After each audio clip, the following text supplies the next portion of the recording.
Но я не понимаю, что это. Я люблю эти ноты. Такая бюджетная баккара, можно сказать. Ох, ох, пошло! Вот, красиво. Всем большой привет и добро пожаловать на мой канал. Меня зовут Аня Ермакович, и если вы еще со мной не знакомы, то обязательно подписывайтесь. В этом видео покажу вам новые отливантики. В общем, будет у нас с вами такой парфюмерный занюхинг. Вот такая вот у меня пришла гора различных отливантов. В общем, давайте будем лазать в этот пакет и что нам попадется. О, значит, смотрите, первый аромат у нас это Амуаж Овертюр. Амуаж Овертюр — это который овертюр для женщин. Очень давно хотела его попробовать.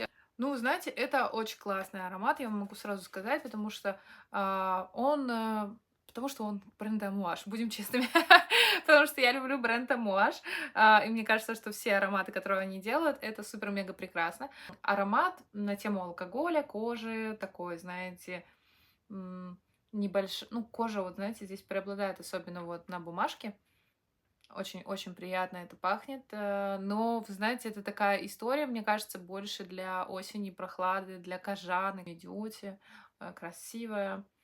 И в этом аромате. Есть какая-то в нем небольшая кислинка, то ли цитрусовость, я не понимаю, как будто, знаете, какая-то апельсиновая кожурка или что-то такое, но мой нос может меня обманывать. Давайте посмотрим, что пишут на фраге. Видимо, небольшая кислинка, это был бергамот. Значит, здесь в верхах бренди яблоко шафран бергамот. Яблоко зеленое указано, да? Ну, не знаю насчет яблока. В общем, короче, для меня это пахнет чем-то алкогольно-кожаным в основном, в меру сладким. То есть это не сладко, но это и не прям там прям сухо и брутально. То есть это все-таки носибельно для женщин. Я думаю, что на коже это будет вообще супер потрясающе раскрываться. Значит, в середине бензоин мира корица, майская роза, герань. Знаете, ну вот это вот все такая смолистость, такая тягучесть, это есть у аромата. Ну и в базе кожа алибанум и лабданум. Очень дорого, как-то статусно, мне кажется, это отлично подойдет именно для женщины, которая, знаете, такая уверена в себе, такая со стержнем, вот. Но в целом, думаю, для таких девочек, как я, если одеться, да, соответствующе в какое-то что-то кожаное, тоже будет прикольно. Если вы идете куда-то там тусить, алкоголить, там еще что-то тоже, в какой-то бар. Мне кажется, даже, кстати, на мальчика можно это хорошо надеть будет. Что мы вытащили? Амуаж интерлюд. Ну, по амуажу пошли, да, сразу, по люксу, по дорогу, по богатому пошли, да. Выдыхаем. Ох, ох, пошло. Вы знаете, это что-то пряное, что-то травное, потому что какая-то вот зелень, ну, какая-то, знаете, зелень а-ля лекарственная, вот что-то я такое ощущаю. Небольшая сладость. Ну, вот знаете, вот реально травы какие-то я чувствую, то есть, знаете, так если даже дыхать, даже какой-то аромат сена, но при этом это что-то приятное. Я не понимаю, здесь как будто какой-то фрукт, но я не понимаю, что это. Что типа айва какая-то. Или даже немножко, вот знаете, вот так, если глубоко вдыхать, даже как будто немножко дыню вычленяю. Не знаю, давайте посмотрим. Дыня реально пахнет. Отвечаю, просто с бумажки пахнет дыней. Тоже, мне кажется, вечерний. Кстати, я вот тоже проверяла тут, когда у нас была сильная жара тут в Петербурге, знаете, типа там а около 30, да, градусов, то вроде кажется, да, хочется какую-то такую поливашку, что-то мятное, цитрусовое и так далее. Но, вы знаете, кстати, амуажи отлично звучат в плюс 30, так что вам рекомендую тоже попробовать. Ну, короче, пробуйте, пробуйте, это реально кайф. Интерлюд кайф. Реально чувствую в нем дыню. А там киви. В общем, короче, пирамида очень богатая, насыщенная у этого аромата. Здесь и есть, естественно, какие-то цитрусы, то есть тут грейпфрут и бергамот заявлен, и имбирь, хотя никакой жгучести не ощущаю. Но вот, наверное, киви я спутала с дыней, потому что есть вот реально какая-то тропическая нотка, но это, по крайней мере, на бумажке. Ладан, грецкий орех, бессмертник, мед. В общем, куча всего. Я буду вставлять вам лучше, конечно же, пирамиду, потому что, ну, это нереально вот это все перечислять. Мне нравится реально. Вот Блин, отвечаю, пахнет дыней. Дыней. Хотя, кто бы ожидал. Ну вот травность на старте, офигеть, как чувствуется. Я думаю, что это вот эта календула, все-таки она так дает. И, знаете, база такая скорее амбровая, кожу вообще не чувствую. Мох, не знаю, нужно разнашивать. Вот, но здесь легкая удовость, мне кажется, тоже присутствует. В общем, аромат такой сложный. Тоже, мне кажется, он для холодного времени года. Хотя любопытно будет попробовать и в жару, честно говоря. Мансера Ут Орхид. Вообще, мне нравится Мансера в плане ее ценовой политики. Это прекрасное сочетание качества за недорогую цену, да. Что касается этого аромата. Вот Орхид у меня сразу Sensual Орхид ассоциация. Давайте проверим наши ассоциации. Каковы они? Ну вот похоже. Я даже уже сейчас чувствую, что похоже на Sensual Орхид от Лоран Манзоне. Ну, направление то же самое. Только, знаете, мне кажется, здесь меньше орхидея, больше вот как бы это пахнет немножко орехово, но в плане ореховости какой-то, либо как мускатный орех, либо как, вот знаете, Аки Галавуд бывает, дает такую вот ореховую перчинку. Знаете, у Гайденс есть такая ореховость, такая на старте. Посмотрим, что там в пирамиде. Мне нравится, в принципе, кстати, приятно. На себя бы даже нанесла. Сейчас посмотрим. Такой реально сексуальный манки аромат. Красивый. Мне прям нравится. Что тут нам пишут?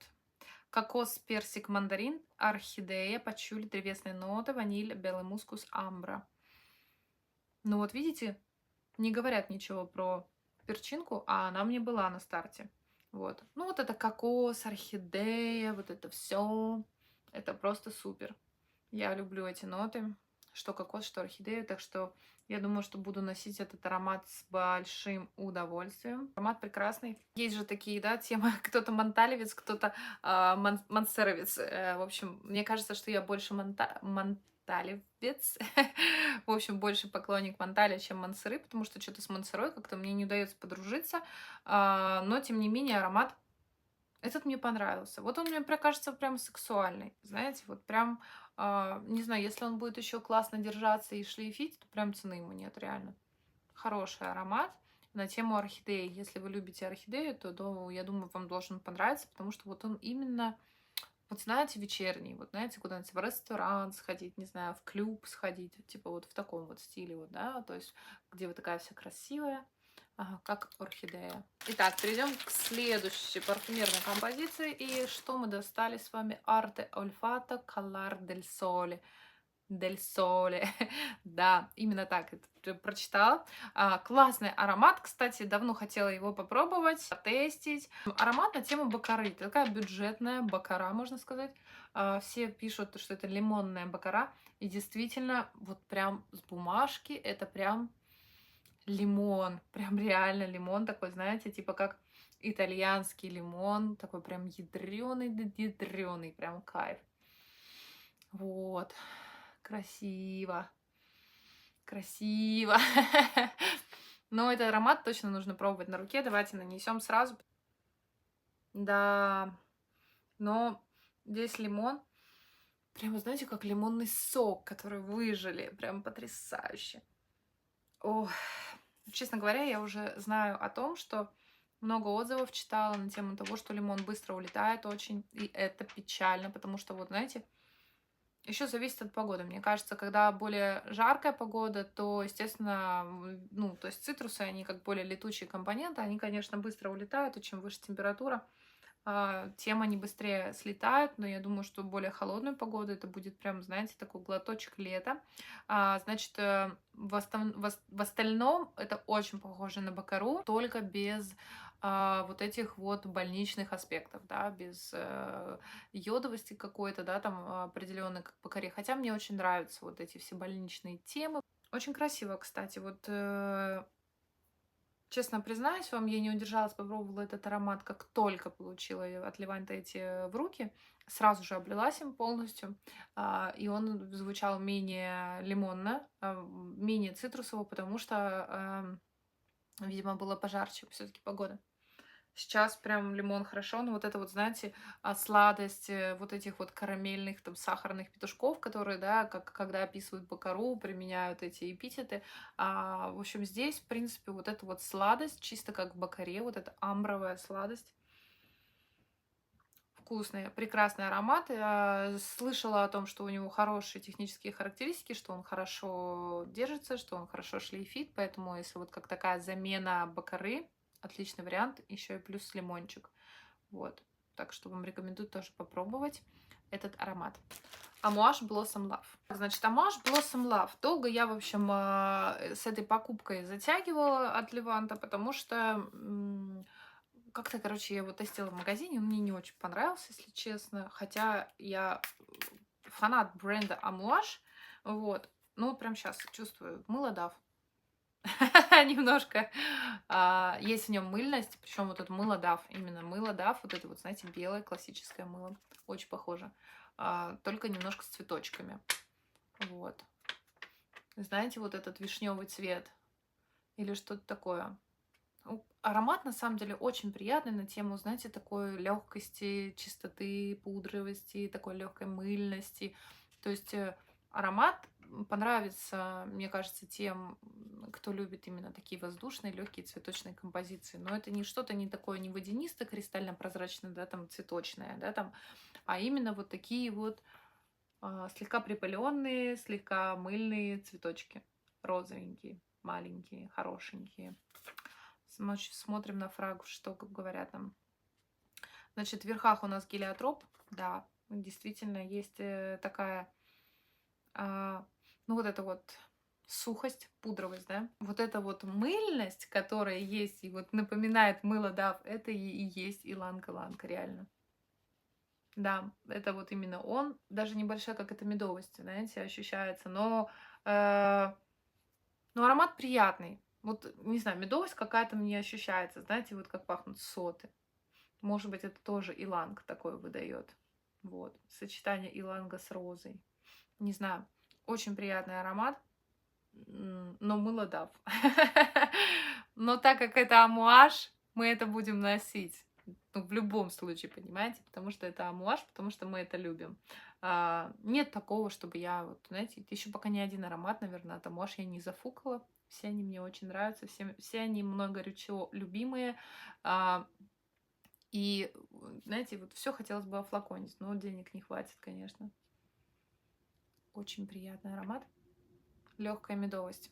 Так, следующий аромат из нашей подборки это Yves Saint Laurent Black Opium Le Parfum. Значит, аромат Yves Saint Laurent Black Opium, я вам сразу скажу, что Black Opium я обожаю. Вот этот классический Black Opium, это прям One Love, на зиму вообще идеально окутывающая сладко-кофейная история. И вот этот Le Parfum, посмотрите, кстати, у него красный оттенок жидкости, тоже классный аромат, потому что это Black Opium. Уф, как хорошо пошло, хорошо, как хорошо. Обожаю Black Opium. Это, насколько я помню, 22-го года аромат.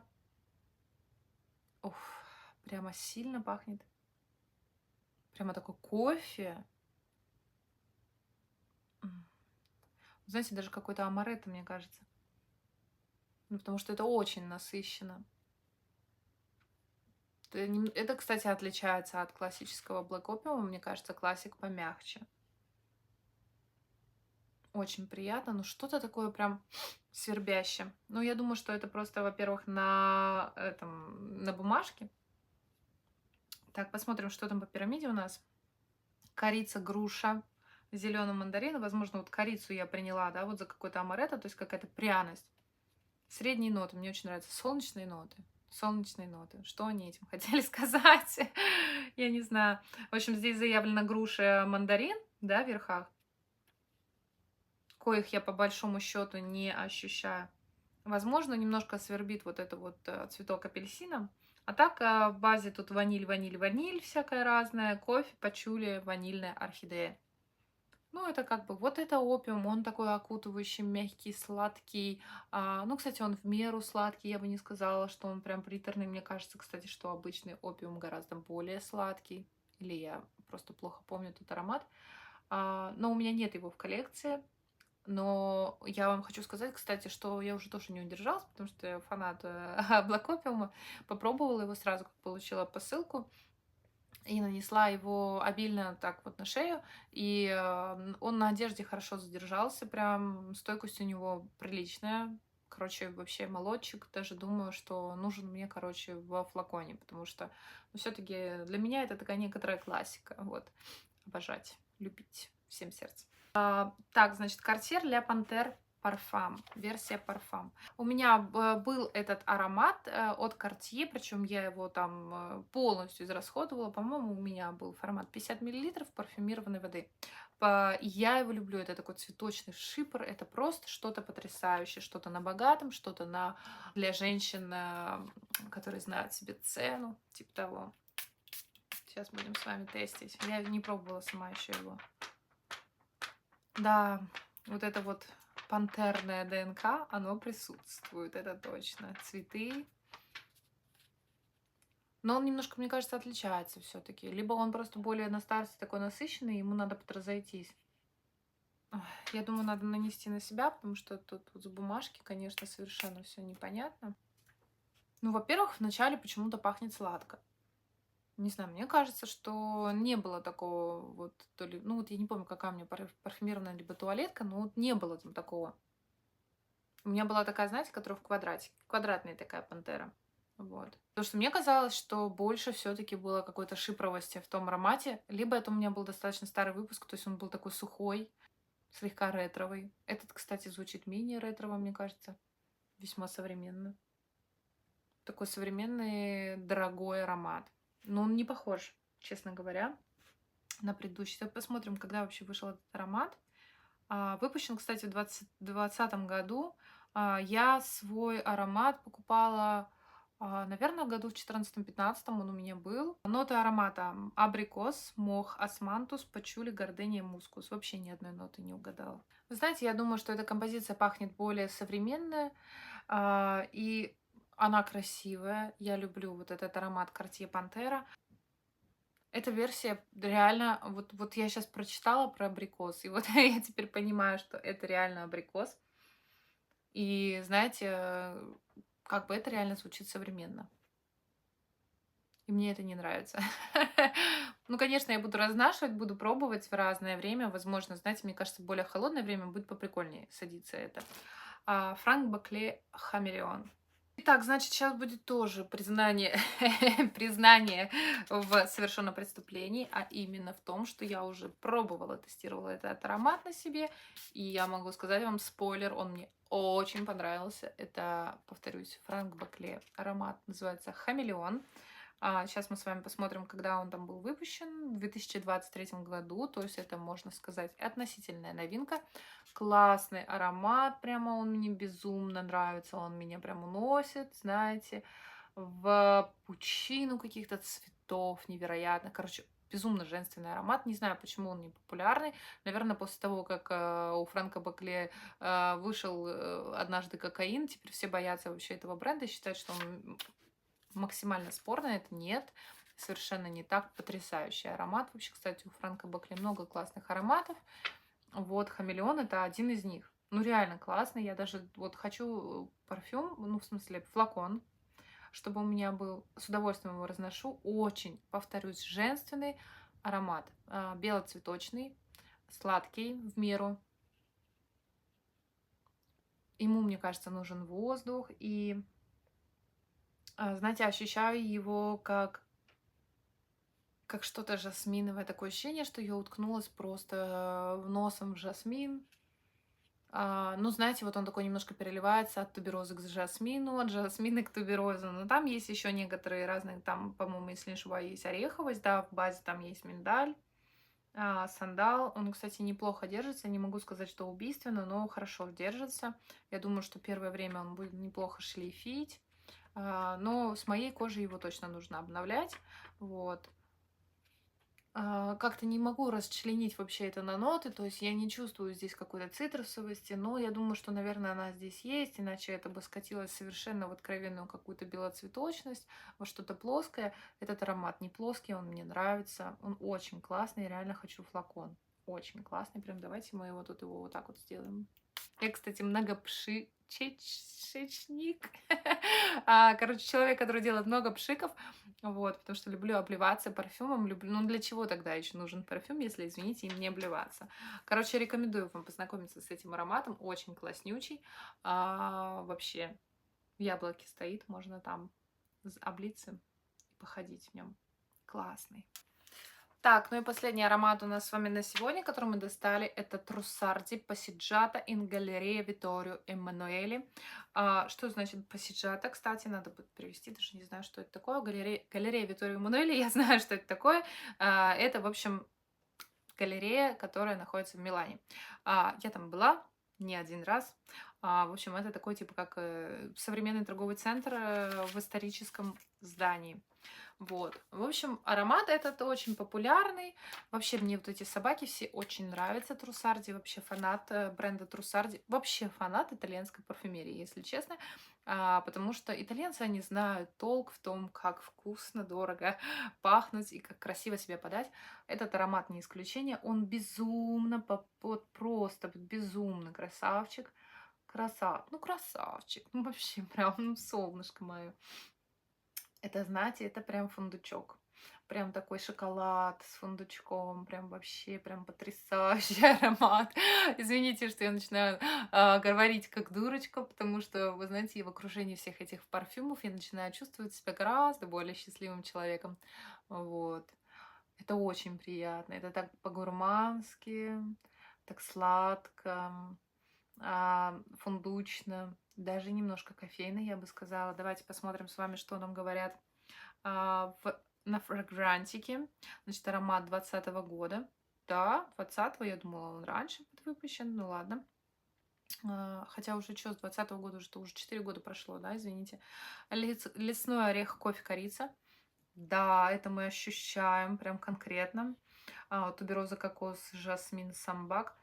Не знаю, может быть, кокос. Вот честно, цветов я здесь вообще не ощущаю. Тут, если, например, в хамелеоне там наоборот одни сплошные цветы, других нот не слышно, то здесь в основном все-таки это история про орехи и про сладость. Хотя нет, нет, вот пошли немножко какие-то цветочки такие легкие.